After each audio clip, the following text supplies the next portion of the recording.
Hola, en esta ocasión vamos a realizar un pequeño repaso de lo que venimos trabajando hasta el momento.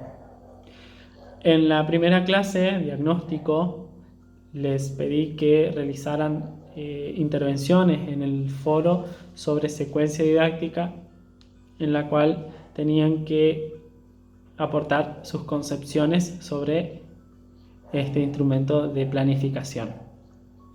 Lo que he notado por ahí es un poquito de dudas, algunas dudas acerca de lo que son los objetivos, los propósitos, tareas, actividades. Como sabrán, hay diferencia entre estos conceptos que fui nombrando. Hablar de objetivo o aprendizaje supone aquello que nosotros queremos que el estudiante logre.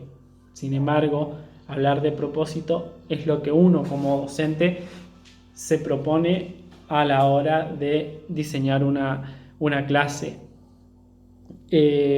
Los objetivos o aprendizajes van a tener una estructura con 4 elementos básicos. El verbo de desempeño, ¿sí?, que puede estar en el infinitivo o conjugado. Lo ideal es que esté conjugado porque es algo que nosotros no proponemos, ¿sí?, que se va a realizar. Entonces, lo ideal es que esté enunciado en un modo subjuntivo. Por ejemplo, lean, escriban, redacten, analicen, ¿sí? El contenido disciplinar, ¿sí?, marco de referencia y la finalidad. Estos van a ser los cuatro elementos que tienen que estar a la hora de enunciar un objetivo o aprendizaje, ¿sí? Como dije, el verbo va a ser la acción, el contenido va a ser aquel eje que nosotros extraigamos de los NAP como objeto conceptual a desarrollar, ¿sí?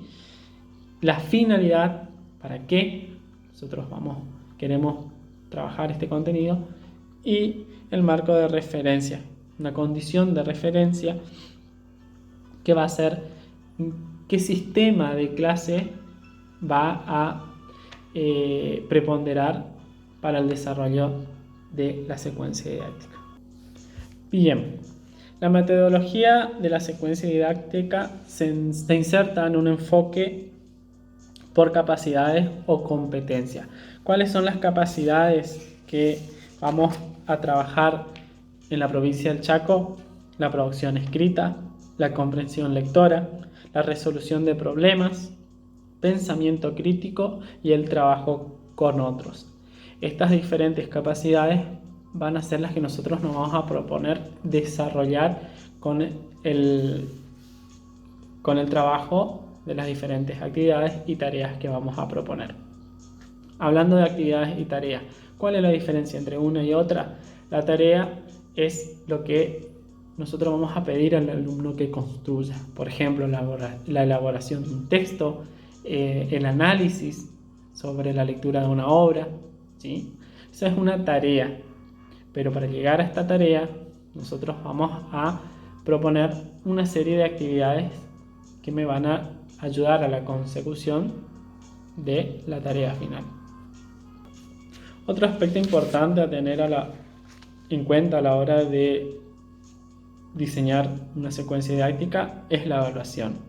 ¿Hacia dónde va a orientar la evaluación? ¿Sí? Nuestra evaluación no tiene que estar puesta el foco solamente en la tarea, sino que como educadores nosotros tenemos que ir atendiendo al proceso que le permite al estudiante desarrollar o llegar a la producción final, ¿sí? Entonces vamos a tener una evaluación auténtica en el cual nosotros vamos a ir viendo el desempeño a lo largo de la trayectoria del estudiante. Bien, y finalmente de esta manera llegamos a las actividades y tareas. ¿Qué enseñamos? O sea, la segunda clase, que es ¿qué enseñamos en lengua y literatura?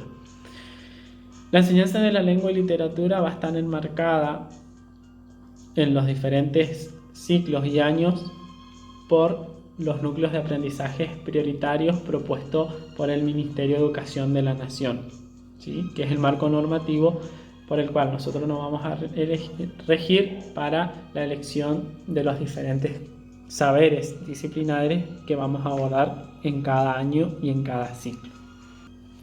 Es posible ver que tanto en los documentos de orientación sobre secuencia didáctica como en los núcleos de aprendizajes prioritarios vamos a encontrar diferentes ejes que guían la enseñanza de la lengua, ¿sí? Por un lado tenemos las capacidades que queremos desarrollar y dentro de los NAP vamos a tener los ejes que van a delimitar la enseñanza, que va a estar justamente relacionado con la lectura y comprensión de texto, la resolución de tarea, la reflexión acerca de nuestra propia lengua, es decir, el aprendizaje de los contenidos disciplinares. Por último, en la segunda clase abordamos los diferentes tipos de saberes, el saber y el saber hacer. Es importante que a la hora de diseñar nuestras clases nosotros atendamos a ambos tipos de saberes, que justamente van a estar relacionados con los ejes que proponen los NAP, ¿sí?